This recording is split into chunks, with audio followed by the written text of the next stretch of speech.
faut l'admettre, c'est épuisant la politique. Ça fait nombre d'années que je suis des politiciens, puis je suis à même de vous le confirmer. Ça, peu importe qu'on soit d'accord ou non avec les différentes prises de position. Puis une qui est bien placée pour nous en parler, c'est notre prochaine invitée, Julie Lemieux. Elle a été pendant 8 ans à côté de Régis Labaume, une certaine période même son bras droit.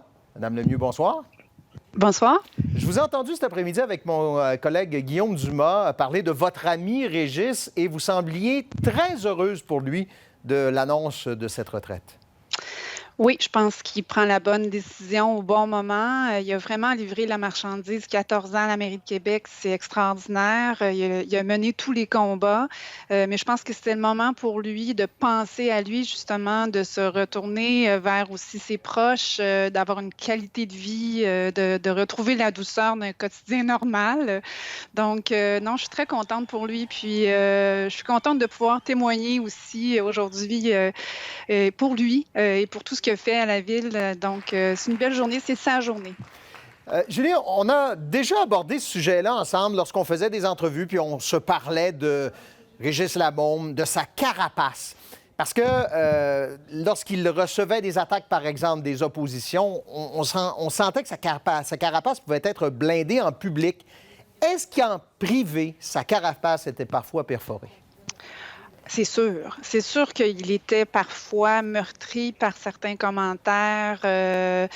Il m'a dit qu'il était rendu presque imperméable à tout ça. Puis je sais qu'il l'a partagé aussi avec d'autres, avec des journalistes, mais moi, j'y crois pas. Puis parce que ça mine à la longue. Ça peut pas faire autrement que miner après toutes ces années-là. Les réseaux sociaux sont rendus extrêmement cruels. C'est difficile de faire de la politique. C'est difficile d'être une personnalité publique, même comme vous, parce que les journalistes aussi sont aux prises avec ces problèmes-là. Mais comme politicien, là, c'est vraiment difficile. Donc, moi, je pense que sa carapace était solide quand même. C'est un homme extrêmement fort psychologiquement, mais en même temps, à la longue, c'est sûr que ça blesse. Ça blesse, ça peut pas faire autrement. Pendant vos 8 années à l'Hôtel de Ville, est-ce que vous avez pu apprendre de son flair politique? Parce que, honnêtement, parfois, comme je disais tout à l'heure, qu'on soit d'accord ou pas avec lui, on était capable de sentir qu'il voyait venir les coups. Oui. Est-ce que vous avez pu apprendre de ça? Ah, tellement. Il m'a tout appris en politique. Moi, j'ai été journaliste pendant des années. J'avais couvert la politique. J'ai été une observatrice de la scène municipale et provinciale et fédérale. Mais faire de la politique, c'est complètement autre chose. Puis avoir pu faire de la politique avec Régis Labaume, je pense que je ne pouvais pas avoir un meilleur mentor que lui pour me montrer la voie. Il a été un coach incroyable. Il m'a fait confiance, hein. Puis ça, c'est pas rien. Je pense que c'est vraiment, ça fait foi de tout, la confiance. Puis moi, je ne savais pas si j'étais capable de faire de la politique au début. Je l'ai cru.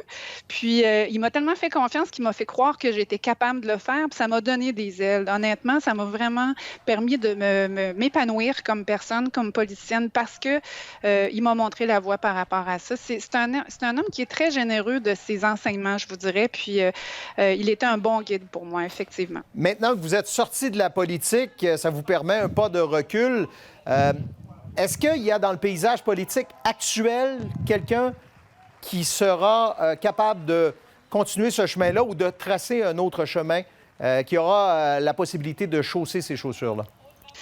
Ça va être difficile, ça va être des grosses chaussures à chausser, évidemment. On a toujours eu des maires de Québec extrêmement colorés, hein, M.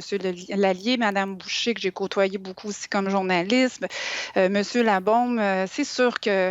mais M. Labaume, avant d'être élu maire, personne ne le connaissait, hein. Il y avait à peine 3-4 des intentions de vote, hein, quand il a décidé de faire le saut.